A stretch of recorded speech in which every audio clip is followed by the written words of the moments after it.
Armani हुजूर करतो मी महाराष्ट्रावर स्वारी.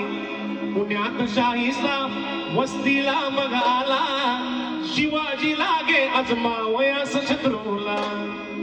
शाहीच त्याच्या घरात शिवबा रात्री शिरले बघून मर्द शिवा खान मनी घाबरले. केला शिवबाने गनिमी काव्यानं हल्ला शाहीचा बोल तसे या तवा या अल्ला. केला शाहीचा वार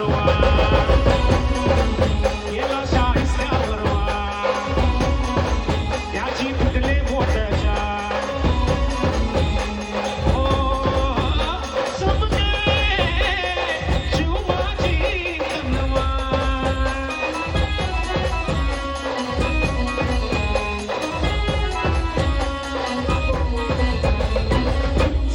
नाटक आहे